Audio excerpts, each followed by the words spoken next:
কোরবানির ঈদ সামনে রেখে পছন্দের পশু কিনতে বিভিন্ন খামারে যাচ্ছেন ক্রেতারা। বগুড়ায় এখন আলোচনার কেন্দ্রবিন্দুতে গাবতলী উপজেলার উজ গ্রামের একটি বিশাল আকৃতির গরু বুলেট। প্রায় ৩০ মণ ওজনের হলস্টেইন ফ্রিজিয়ান জাতের কালো সাদা রঙের গরুটির দাম হাঁকা হয়েছে ২০ লাখ টাকা। বিশাল আকৃতির এই গরুটি দেখতে প্রতিদিনই বিভিন্ন এলাকা থেকে ভিড় করছেন মানুষ। বগুড়া থেকে আজিজুল হাকিম রুমনের রিপোর্ট জানাচ্ছেন আশিকুর রহমান। বগুড়ার গাবতলী উপজেলার দক্ষিণপাড়া ইউনিয়নের উজগ্রাম গ্রামের খামারি তারেক রহমান কয়েক বছর প্রবাস জীবন শেষ করে দেশে ফিরে কৃষিকাজের পাশাপাশি গরু পালন শুরু করেন। প্রায় ৩ বছর আগে তার খামারে একটি বাছুর জন্ম নেয়।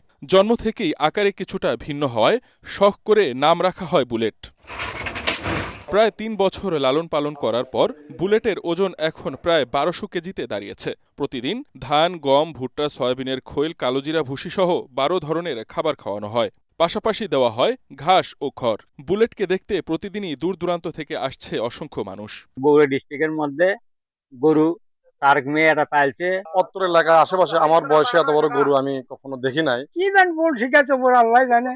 আমাকে গেলে চোখ বড় করে আর ভাইস্তিয়া গেলে অন্তর করে গরু ঘা ছাড়িয়ে দেয়। ঠিক গরুটিকে পরিবারের সদস্যের মতোই লালন পালন করছেন খামারির স্ত্রী লাকি খাতুন। খাবার খাওয়া থেকে শুরু করে নিয়মিত পরিচর্যা সবকিছুতেই রয়েছে তার অবদান।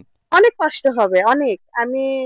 আমি নিজের হাতে বড় করেছি ওদের। আমার কালু এবং বুলেট যে কোনো একজন যদি অসুস্থ হয়, আমি এতটাই ভেঙে পড়ি যে আমার কালু বুলেট কেন খাচ্ছে না। আমার এতটাই টেনশন হয় যে আমি তখন খাইতে পারি না। ও যখন খায় তারপরে আমি খাইতে পারি। খামারি জানিয়েছেন, ন্যায্য মূল্যে যে বুলেটকে কিনবে তার সঙ্গে ফ্রিতে কালু নামের আরও একটি ৭৫০ কেজি ওজনের ফ্রিজিয়ান জাতের গরু দেয়া হবে। এবারকার ঈদের বছরে বগুড়ার মধ্যে সবচেয়ে আমার টাইম আমি ফার্স্ট। আমি কয় টাকা বিক্রি করবো এটা সঠিক বলতে পারবো না, কারণ আল্লাহ যখন দেশে আমি জানি যে ব্যবস্থা আল্লাহ করেই রাখছে। আমি এটা ছোটবেলা থেকে দুজনে একসাথে লালন পালন করছি, যে বড়টা কিনবে আমি বড়টার সাথে ছোটটা তা কিনবো। কোরবানির হাটে শেষ পর্যন্ত বুলেটের দাম কত ওঠে সেটি কৌতূহলের বিষয় হয়ে দাঁড়িয়েছে স্থানীয়দের মাঝে। Bureau report, ATN Bangla.